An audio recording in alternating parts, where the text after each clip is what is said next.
This episode is sponsored by BMW of West Houston.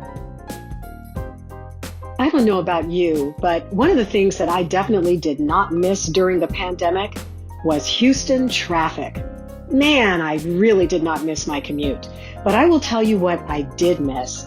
I missed getting behind the wheel of my BMW and driving. I love to drive, and I especially love to drive my car. So this is probably the third or fourth BMW that I've had. It's an X3, and I've purchased all of them from BMW of West Houston. And that's not by mistake. This is a fantastic dealership. What I love about it is the fact that I feel like I've got relationships with the people who work there. I walk in, it feels like a family. What do you need, Linda? How can we help? If I can't make it out to take my car for service, they'll come get the car and then they'll bring it back to me when the service is completed. I have to say that I switched from a different brand to BMW several years ago, and I'm never going back. And I'm especially never going to any other dealership. So just want to say, if you're in the market for a BMW, can't think of a better place to send you than BMW of West Houston. And I'm especially proud and honored that they are a sponsor of this podcast. So BMW of West Houston, welcome to the show. They really empowered us to know that being different is so beautiful. There's no such thing as fitting in. There's such thing as being interested in others and being true to who you are, and then seeing where all that beauty happens, where the magic happens in that. Yeah, so I'll be so lucky to have parents who raise their children to think that way. It would be a totally different world if that were the case. Hey everybody, it's Linda Lorelle. Welcome to another episode of our Voices Matter podcast. I hope you're having a great day. So I've got a question I want to start with today. What do you do when you're feeling stressed? Well, one of the first things I do is light a candle. If you happen to watch this podcast rather than listen to it, you'll notice the candle burning right behind me in every episode. I have candles all over my home. And when I'm feeling really stressed, several times a week, actually, I will just take a nice big bubble bath with lots and lots of candles around, because it just helps to release the stress. So why am I talking about candles of all things? Because my guest today is Ianthe Mauro, and she is the creator of a new company called Candle Discovery Box. Now, Ianthe has been in the candle making business for quite some time, and actually has got some great stories regarding some of the folks who have used her candles and who support what she does. And she's going to get into all of that with us. But what I love about this podcast and talking to her is her connection between candles and story. Because as you know, I'm all about the story. So Ianthe's got a great story of her own. She is also helping to amplify and elevate the stories of other women who are making candles. She calls them her candle queens. And today, Ianthe herself is the candle queen. So please enjoy this conversation with Ianthe Mauro. Ianthe, it is so exciting to have a chance to talk with you. I felt this instant connection when I first heard your voice and heard your story about your candle making and how you're connecting it to women's stories. So welcome to our Voices Matter podcast. Thank you so much, Linda. I am so excited for this. I've been really looking forward to it. And like you said, I felt an instant connection to you as well when I first heard your voice. So talk to me a little bit about how you got into candle making and what was the impetus for you? It's interesting. I grew up and I assumed that everyone grew up like I did, which is that you have a candle in your house burning at all times for every occasion, every single day. We would wake up. My mom always lit candles because it set a certain mood in the home.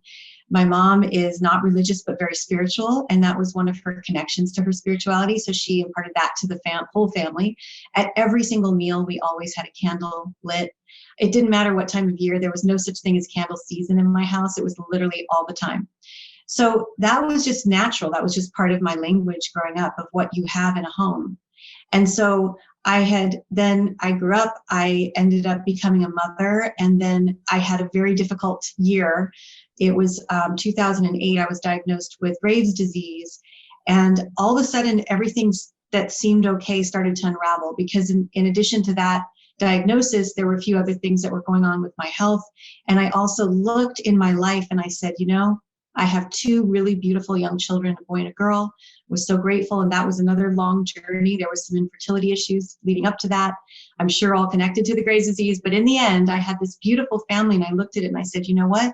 This is a physical lump in my throat, this Graves' disease. There's something I'm not speaking up about for myself in my life. There's something that I'm not speaking. And I asked to get a divorce.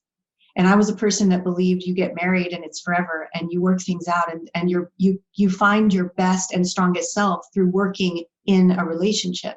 So for me to announce I want a divorce was so huge, but I knew that I had to do something that big because I was denying something very, very true to myself. So when I did that, of course, what did I do? I turned to candles, and I was lighting candles all the time, setting intentions for myself to be healthy, to figure out what this next chapter would be for me, and to have the strength to do what I know I needed to do. And then I found out that the candles I was lighting were toxic and could potentially be contributing to autoimmune disease. And I just threw my hands up, and I said, this is not okay. I will not live in a home without candles, but I want candles that are safer on my little children and for this, what I'm dealing with. And so in my research, as I was researching what's safe to burn, I found that there was something called coconut wax that had no petrochemicals, but I then couldn't find any to buy. And that was that moment, we could call it a light bulb moment. That's when the candle light went off for me. And I said, okay, I'm spreading my wings as an entrepreneur at this point. I'm creating my own candle brand. It is going to be eco-friendly. And I want everyone to have candles in their home that they know are safe to burn. And that's how I started the whole journey. So your first company with the candles was Objects with Purpose, right? Correct. That's the one I just spoke about launching. Yes. Okay. And so now you've transitioned Objects with Purpose into Candle Discovery Box. So tell me a little bit about that transition and how it connects to what it is that you're trying to offer the world, really. Yes. This is where I now feel it's funny, Objects with Purpose. So I really believe that when you're in purpose, it's important to have a purpose and to lead from that place. And then everything falls in and it makes sense. So Objects with Purpose obviously was born out of that purpose. But then it was October of 2020. And I suddenly got, as the noise around me and all the voices I was hearing, people were really suffering in so many levels. There was so much fear. There was so much confusion. And all of a sudden, selling candles from my own line, Objects with Purpose, felt insignificant in a way. It felt like I need to do more. This isn't my purpose anymore. I need to find a way to do more. And I found all these women were coming to me with questions about, how did you start a candle business? Because now I'm starting one. And this thing happened. And it was like a movement that just before my very eyes, there was this movement of women in the United States creating candles for the same reasons, many of the same reasons that I had created candles in 2009, for their health and well-being, and for them to feel centered and grounded, and to transform their homes into a safe place. And they needed help and figure out, how do I do this? So I started to be of service. And immediately I felt like, okay, this is what I want to do. I'm not interested in selling my candles so much anymore. I want to sell theirs. How can people find out and discover that there are all these women making candles in their homes by hand, and each one of them is different, and each one of them is connected to a very particular special story that means something to them. So I went, okay, this is it. And this whole download happened of Candle Discovery Box. I just heard it in my head, and I went, okay, every month you discover a different woman candle maker in the United States. This is what I want to do. So I've been very lit up, to kind of make it a pun, about this idea, and sharing other people's light has now become something that I'm extremely excited and passionate about. And we just launched 3 months ago. Wow. So of course, October 2020, we were in the thick of the pandemic, and the year that was just so, just so horrific on so many different levels. And at the same time, as you said, so many of us being hunkered down at home, looking for new things to do, trying to find a way to manage the stress and create some sort of a safe space for ourselves. So, I have to say, candles have been a huge part of my life. And the first thing you noticed when we logged on was the candle right behind me. I have candles burning in my office all day, every day. I have candles burning in my bedroom. When I take a bath, I have candles. I have candles all over my house. And there is, I don't know what it is about the flickering light that creates this ambiance and this feeling of ease and relax and connection. And so when I heard you first talking about Candle Discovery Box and then connecting it to the women's stories, it was like, oh my gosh, I have to interview this woman, because we are so closely aligned when it comes to the candle part, for sure, but even more important, the story part. So this podcast is all about sharing people's stories so that we can see a little glimpse of ourselves in others and vice versa. So tell me how the story part touches your soul and feeds what you continue to do. Well, I love what you do so much. Every single box, Candle Discovery Box, it comes with the story of the maker. So it comes on a beautiful card and it tells her story. And because everything is story, all of it. I mean, yes, we love candles. We're connected to candles. And there is something, it crosses all cultures, all religions, the connection to flame and focusing intention or prayer or wishes, even birthday candles. We all have that connection. What makes a woman decide to start a business like that, to take those risks? It's not easy to do something like that. I'm so interested. I want to know. And so I was leaning into these. I was saying like, wow, really? You want to start a candle business? Where did that come from? What was the first time you ever lit a candle? So I ask questions and I do this interview. So every woman that is represented in Candle Discovery Box has an interview with me. So it's very similar to what you're doing here with me. And one of the questions I ask is, what was the very first time you remember ever being around a candle, noticing a candle in your life? And that starts the story. And then it's, what do candles do for you? What does a candle mean to you? Why? Why a candle? And what is your why of why you would actually go to the trouble of figuring out how to make them? It's not easy. Look, there's some people that might say it might look easy on the outside to pour a candle. There is so much that goes into it. And these women who've gotten to this point where they can actually be part of Candle Discovery Box because they've actually launched a business, they have done so much work to get there. And I want to know, what is it that is making it so that you have the energy to do all of this work to create a candle? Why is that? And there's stories. I mean, I think I've been brought to tears from every single woman, because she speaks from her heart and she's telling me things about how, here's one I love. One of the women said, whenever I lit a candle, I didn't feel alone. I just love that. And I so understand what that is. I really do. It's like, and the other thing about candles, and I get, this is another common theme I hear when I talk to the women about their stories, is that it's a reminder to be in touch with their intuition. There's something about lighting a candle that it almost disrupts a thought pattern for a second and puts you back in touch with that intuition. Yeah. Just by looking at that light. I think you do that too. When you were explaining it, that's what I was getting from you also. So interesting. So is there a particular story, you just shared with us a one particular quote, but is there a story that really touched your heart that that is always kind of there in your mind that you could share with us from one of your candle makers? Yeah, and she was the very first, I call them candle queens. We all call ourselves candle queens. It's just been a fun, it's just been a fun. So I'm going to say, yes, the first candle queen from Candle Discovery Box, her name is Naja Raquel. And partly because it was the very first, I was so incredibly moved because she had told me that she had a story to share and that she was very private and she doesn't really, she's never spoken this out loud. And I said, well, I want to invite you to feel that you're safe to hold back. You don't have to share everything. I want you to feel comfortable and just share what you want. But as soon as she started speaking, she said, you know what? I really want to share all of this because I think it's important. And she shared the story of how when she was 9 years old, her her mother decided that she didn't want the father in their lives. And she stole Naja away at 9 years old. And they drove a few states away in the middle of the night. And they arrived there. What ended up happening is the father found them, took Naja back, and then won her full custody in a court battle. So there she was at 9 years old, having had this traumatic experience and, parents that are so at odds. Yeah. And she's home at her father's. And then her father, after winning custody, was never home.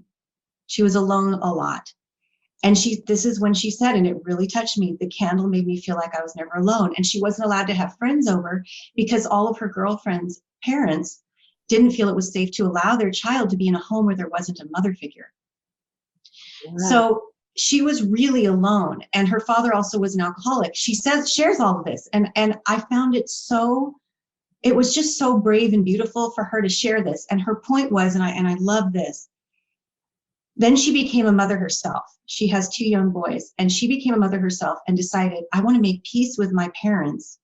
I want to raise my boys differently. And I want them to understand what it is to have a safe and comfortable and peaceful home. And candles, that was the connection for her. And she started making candles because she actually quit her job just before the pandemic. She quit her job. And when she quit, she said, because it wasn't right for her, she said, I want to do something for myself. And she thought, I'm going to go into the lashes and beauty business and do home services with beauty.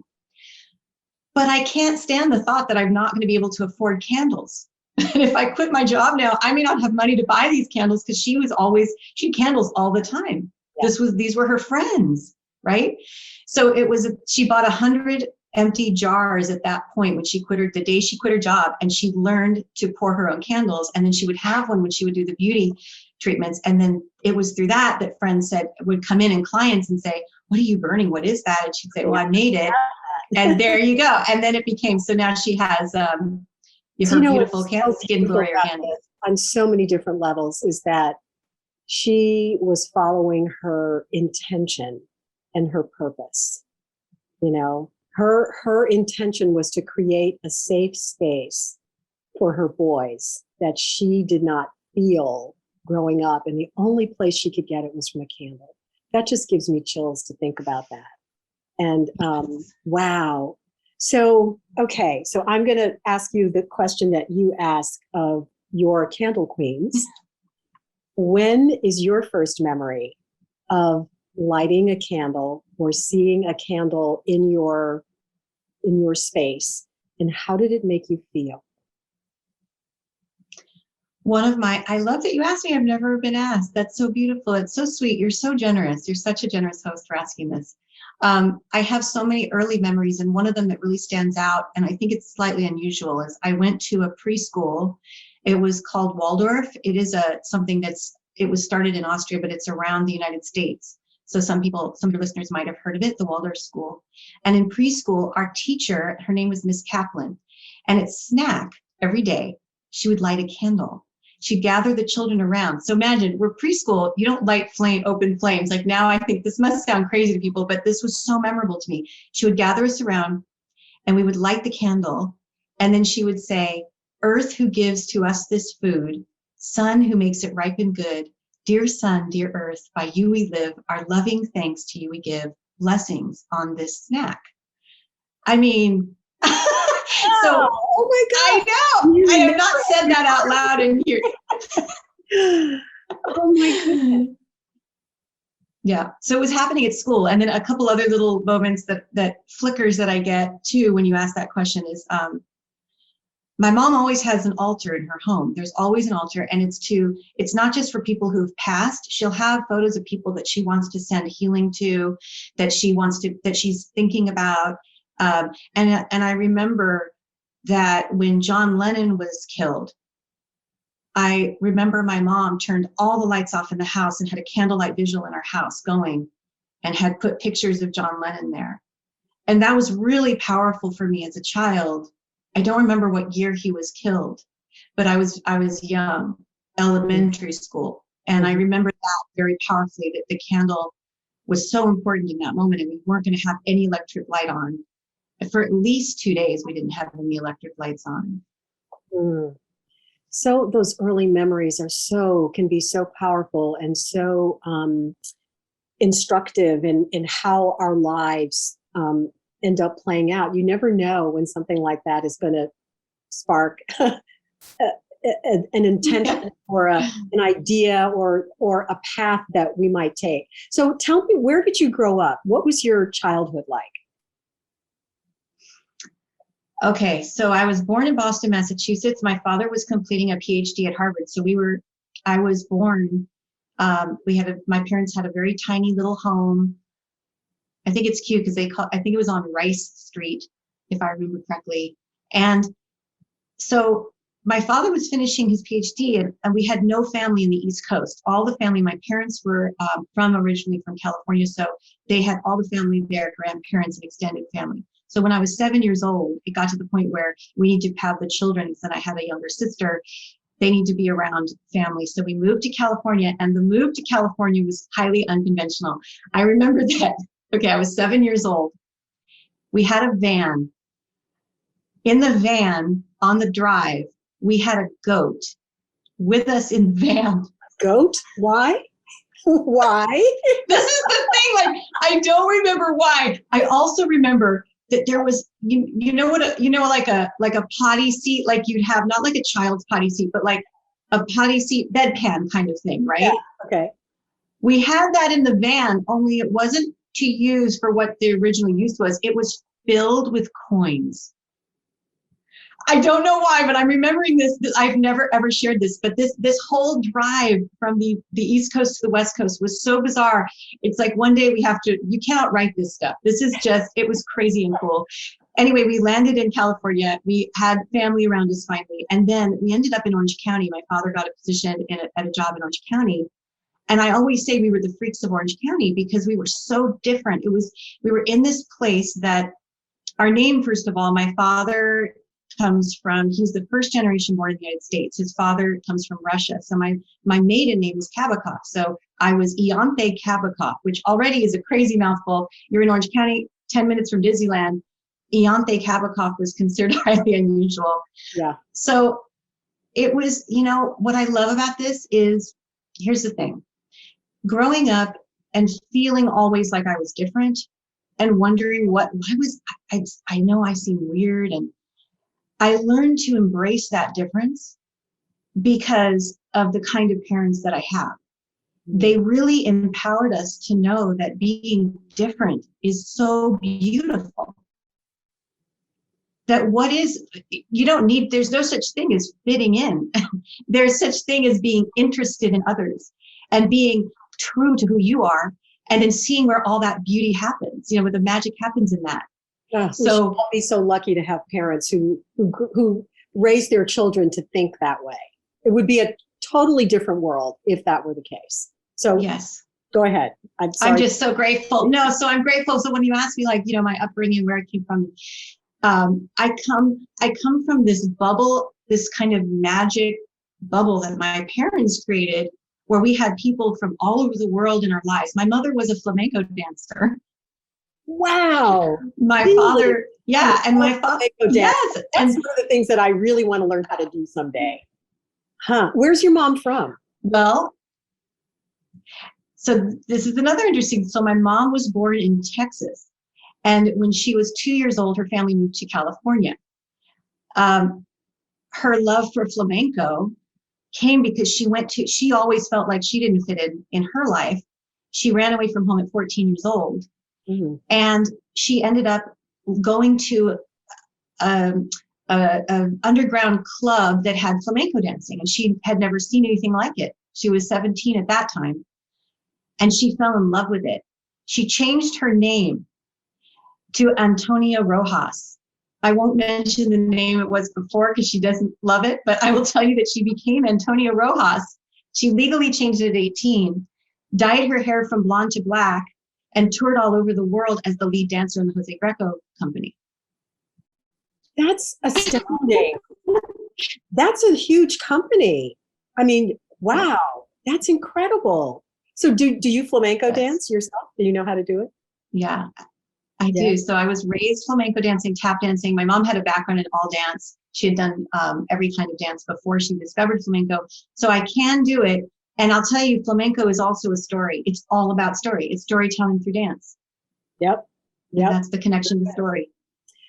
So you were talking so much about standing out and being different, and how we really, you were fortunate again to grow up in a family that embraced difference and understands the beauty in that. But I would imagine that as a young girl with the name Ianthe Mauro, that it was difficult. So one of the questions I always ask our guests is to share with us a time in your life when you felt like the other, and how did that make you feel? What did you learn from it? And how are you using those lessons learned now to show up as who you are? I think, yes, there have been many times I felt like the other, I will tell you. And I think the most dramatic one was I was in high school. I was a freshman in high school, and we had a skinhead group at our school. And because my name was Ianthe Mauro, he targeted me and decided, and also I'm half Jewish. It's a funny thing to say half Jewish, but I have, there are different ways of claiming Judaism. And I say half only because I don't practice Judaism today. So I feel almost like I don't want to claim that, but I have half of my family are entirely Jewish relatives, and we grew up with those holidays and those traditions, and I love them. And so I was targeted. I was one of only 3 Jewish kids in the school. We all were, and there were swastikas put on our locker. And then this particular skinhead boy was in one of my classes. Again, this is Orange County. This is in the 1980s. And he came up behind me and said, "I'm going to blow up your house." He called me a commie and other things. And he said, "I'm going to blow up your house." And because I lived walking distance from school, I knew that everyone knew where I lived. And I took it seriously, and I was terrified. And it's a weird feeling, because I don't think that I've presented on the outside like another. I looked like I could fit in as a typical Orange County girl in California. I really could. I kind of had this way of like, I can go under the radar. But he called me out as being the other, and as being someone that should die, and that my whole family should die. And there were a few things that happened. I was terrified, and I believed him. And I also was incredulously angry on such a deep level that someone could actually hate someone else for nothing but their heritage. I just was like, what? Like the insanity of that.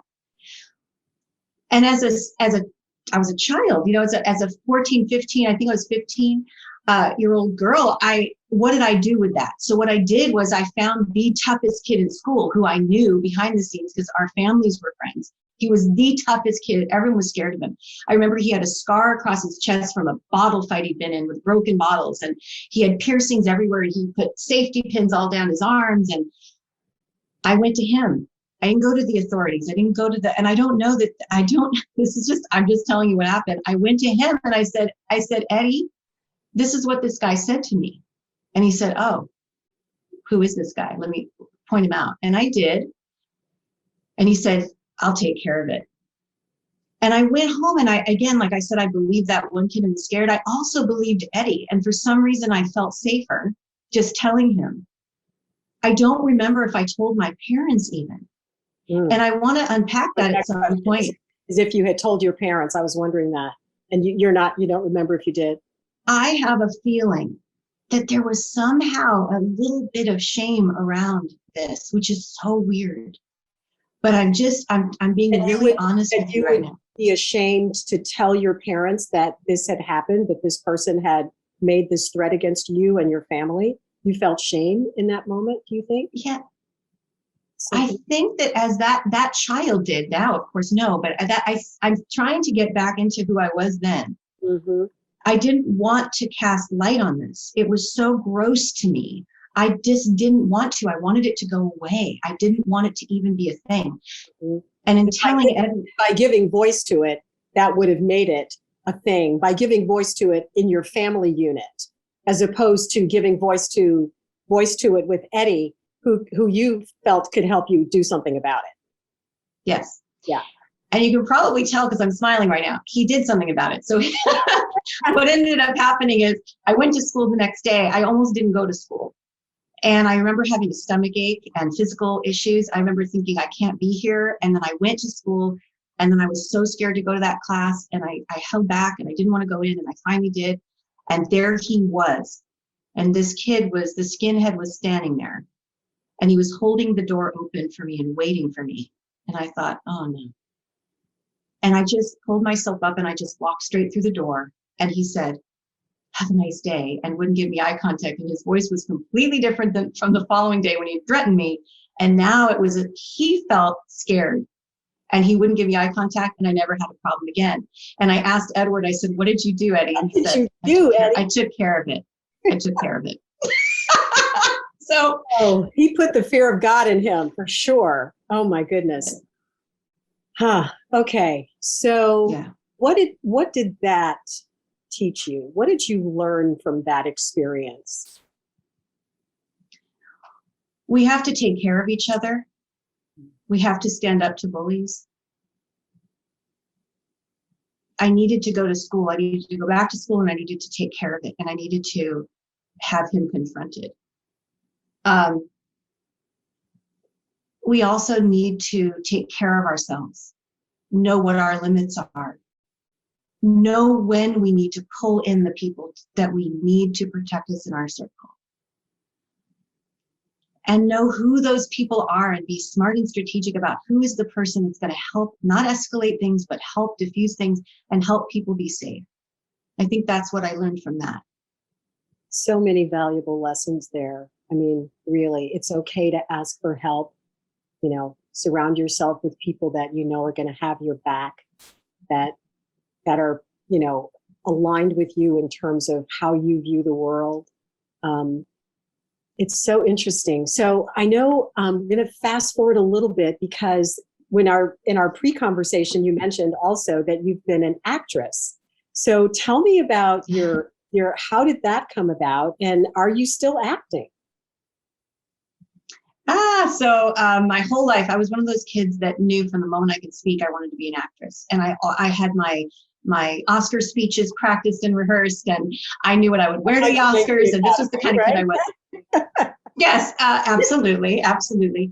And so, as my parents were who they were, they said, you know, we're not allowing you to go into something that could harm you, and without you developing a good sense of self first. So they wouldn't let me go into Hollywood and have any auditions until I turned 18. What they did do was support me by allowing me to do classes, have mentors, and do a lot of theater. So I went into Shakespeare at a very early age, and loved the Shakespeare plays. I know I'm I'm like a Shakespeare nerd. I still remember monologues that I learned when I was a kid. There's something so amazing about that work. And then I went to a theater conservatory as soon as I got out of high school, called Pacific Conservatory Performing Arts, where I was full-time immersed. It's 6 days a week. You're in a repertory theater company performing at the same time you're learning and studying. I did everything from learning stage combat, how to fight with a sword, to knowing how to build a set and how to run a follow spot. Like, they literally taught you need to know every single aspect. It was like being your own undercover boss and knowing everything that goes into a production. And of course, I continued to hone my craft as an actress. And as soon as I got out of college, I went right to Hollywood, got an agent, and thought, I'm going to be a star. Oh yeah, it's going to happen just like that. It's just like that. Snap my fingers and I'm going to be a star. Yeah, of course. Of course, it's what I've done my whole life. Of course I'm going to be a star. I then found out that there was this thing that happened to me where I became increasingly more and more uncomfortable with how I was judged and I was the product. Meaning, I would have people say, you need to lose 5 pounds, your hair is too long, your name sounds like it's European, people don't even know that you don't have an accent, it's too much, you're too much. And I played around with, I remember I plucked my eyebrows really, really thin and cut my hair short so I wouldn't look so European, so I'd look more girl next door. I played with changing my name. And every time these things would happen, I would feel less and less comfortable. I would feel less and less authentic. And I finally just went, I don't want to be the product. I just don't want to be the product. And so I left that business. I still love acting. So to your point, I would say I still act whenever something comes up and there's a project with a friend that they want my services for something. I will step into it and I will say yes. And I use my skills, my acting skills, to have that philosophy of yes and in my life. So for those that don't know what I'm talking about, yes and is a philosophy in improvisational theater where you're basically always leaning in and saying yes and to whatever they're giving you. You're finding a way to make that work, and basically they're throwing the ball at you. You're catching the ball and then throwing it back rather than stopping the energy. So that, there's so many great lessons I learned being an actress. I'm proud of the fact that I tried it. I did all those things, and I feel I made a graceful exit from the business side, the parts I didn't like. But I'm grateful for all of it. Yeah, I really am. So that's another thing that we have in common. I used to be an actress and a dancer, so we'll have another offline conversation about that whole aspect. But I can relate to everything you just said. So you did not get an Oscar, but you have had one of your candles in the Oscar swag bag. What? How did that happen? Okay, this is hilarious. This is where I say, be careful what you wish for. Make it very specific, okay? Because if you believe in manifesting, which I really do, and what is manifesting to me? It just simply means that you're focused on something. There's a goal. There's something that you then visualize it. You see it happening. You see it come to fruition. You speak it into the world. You have witnesses around you that have heard you speak it, and you're taking good action towards that thing, okay? Yes. So I was manifesting going to the Oscars. I'd been doing that my whole life, right? The thing is, I wasn't specific. Was it actually me, or was it something that I created? And in the end, it was something I created. And yes, so here's what happened. I got an email out of the blue. I had just launched my candle company. It was in 2009. So it was 2010.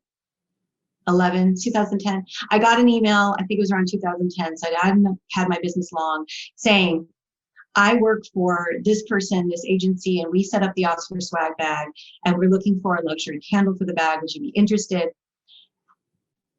And I thought, this is silly, and they're going to ask for a lot of money, and this sounds like a trick. But I responded anyway, and it turned into this amazing relationship with someone who's become my friend to this day. And her name is Tina Ansa, and I'm such a fan of who she is as a human being. You would love her too. She'll be on this podcast. I'll bet you anything after you hear more about her. But I won't go into her now. But I will say, that was a yes and moment, wasn't it? Because I got this, and at first I had this filter of like, oh, this sounds like a scam, but I say yes and. So I'm going to lean in and I'm going to respond to the email, and it turned into this beautiful thing. And she said, normally we charge people to be in the bag, but we need this candle, and yours is so ideal that if you would just give the product, we would love to have you. And so that was also another sign. It was like, okay, I feel this is so good because I want my candles in the hands of these people. Ellen DeGeneres was the host that year. It was 2011. And what was fun about the bag that I was in, it was called Everybody Wins at the Oscars. So this bag was this candle went to everyone that was nominated in the top categories, but didn't win. Ah, okay. And I also love that because it's like the winners get a different bag. But all that meant that I had a much wider group, a wider audience. Yes, amazing talent that received my candles. And from that, I got some more relationships, and I ended up doing candles for other celebrities. And everything from that moment really grew so beautifully and organically. Like people say, well, how did you become, your candles are the go-to VIP gift for Fox Studios. And I did all the candles for the cast and crew of Rent, and I've done candles for VIP gifts for holidays. Well, it came from doing that, from answering an email that at first I thought looked like spam. Yes. Oh my goodness. I love that story. I remember those Oscars when Ellen was the host that year. I remember that. And so it must have been a good one. It was a good one. It must have been so affirming for you to be so new in your business and to have this validation at that level where people are saying, well, your candle's exactly what we're looking for. I mean, this is the go-to. I mean, how did that happen? How do they even know about you? Do you know?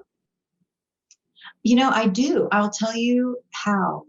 I got into, first of all, I looked at, because I'd come from the world of an actress, I looked at my candle. Remember I said, I don't want to be the product, but I looked at my candle as if it was the talent. And so the way that I would approach it is I was constantly telling people about it and having conversations and putting the candle out there as like, here's something that, you need to see. And I looked at it as like, you were the agent for from your, in other words. Right. I was using those skills I'd learned as an actress, selling myself to selling the candle. And so one way that I did that, which I encourage everyone in your audience to do, if you haven't heard of this, this is the way that I did it, is I got it out there, and it's HARO, helpareporterout.com. Yep. HARO.com is a way that you can answer. So what it is reporters will put out and journalists will put out requests for things they're looking to write about or to post about. And you just answer the ones, they're different categories. So there's tech and bio. So you go to one that looks like your category, and I answered. And one of those was I got on Alaska Airlines in-flight magazine by simply reaching out to one of those Haro ads, asking for something for, they wanted to know, great holiday gifts. And that was in 2011. And because that circulated so much, that easily could have been where they found me. I'm not sure, but I was feeling it was because I was constantly going, okay, how can I get people to know about this? I don't have a big marketing budget. I actually think I had a zero marketing budget when I started. So what are the organic and free ways that I can let people know about these candles and my mission about having clean, beautiful, eco-friendly luxury candles? And that was one of my main sources with Haro. And now here we are in 2021, and you have now launched the next iteration of your beautiful candle making empire. And what is your dream? What is your goal? What is your pie in the sky for Candle Discovery Box and really all of what you're doing, because it's all so beautifully connected. Thank you. Okay, here's my pie in the sky excitement. Okay, I'm going to say it. And remember what I said about manifesting. So we speak it out, and now you're my witnesses. So here we go. Candle Discovery Box. Women are discovered for their beautiful candles and their stories. It then becomes a brick and mortar where you can go into the store somewhere in your town and see on the shelves and discover and smell and touch and then actually have in-person events with the different women who are local to that particular brick and mortar. I also see this becoming soap discovery box, chocolate discovery box, coffee discovery box, beauty discovery box. I see this concept of the product that's made with the story connected to the maker. So you really get to know the maker. I see this as a huge movement helping, and it could even become a franchise, the brick and mortar. So that's where I see there is no end to this, because knowing and understanding, I mean, we're in an age where we can get anything in 24 hours off the big sites, right? What are we missing when we do that? It might be very convenient, but the connection to the maker, and in my particular case, I'm supporting women makers. I love men. I have now my husband of over 10 years, I'm remarried, is the love of my life. My son, my firstborn child, is a boy, my son. I'm still very close and connected to my father, who's an amazing example to me. So I just want to say to the men out there, I love and appreciate you. And my particular lane that I'm staying in is helping these women makers. There's something I personally understand about being a woman in transition in your life, needing to do something for yourself that is just so specific to women. And that's where I feel I can really make a difference. So that's why I just want to say that out loud. Yeah. That's why it happens to be all women. But yeah, that's where I see it going. I love it. I love it. I see Shark Tank in your future when you're ready. When you're ready to do I'm picturing you in front of the sharks, giving them your pitch when you're ready to do the brick and mortar and you're getting ready to raise some money. And I just love everything about your story, your backstory, and how you got where you are, and how you're using your many gifts and talents to put more light and love in the world. And that's what I'm all about. That's what the podcast is all about. And sometimes we delve into some really heavy, difficult topics on the show. But I think it's important to be able to connect those dots between, the difficult things that we're going through as a human race, really, to understanding that what connects us is our humanity. And I love when you talked about the flickering light is something that every culture throughout the planet has and can relate to. And that it touches something deep inside each one of us, and it touches us in a different way. And I love that you have found a way to connect that to women's stories. So I think you're amazing. Oh, thank you so much. Thank you. I think you're amazing. And I was so excited to be invited to have a voice on this podcast. So last question, what would you like to leave our audience with today? We always need a little bit of hope and inspiration. There's so much, negativity and chaos and all of that in the world, but there's also so much beauty and so much light. So I'm going to ask you to please offer us some words that we can take into the rest of the day. So I'll leave you with this. This is one of the things that I say a lot, and that is never leave a burning candle or suffering friend unattended. So on the practical side, you want to be aware that a flame has incredible power and it is an open flame. So you want to be aware that your candles need to have attention and cut those wicks. On a spiritual side and an emotional side, notice where people around you in your circle might feel that they need to be seen and heard, and reach out to them and really give what you need. So if you're one of those people that needs to be seen and heard, if you're feeling unattended right now, the fastest way out of that is to find someone else who needs the very same thing you do and to give it. Because there's a technology in that. Is when we give what we need, it's amazing how quickly we are then fulfilled. So that's such a beautiful reminder and such a beautiful way to end our conversation. Ianthe Mauro, thank you so very much. And of course, we will link to all of your candle with your discovery. What am I saying here? Candle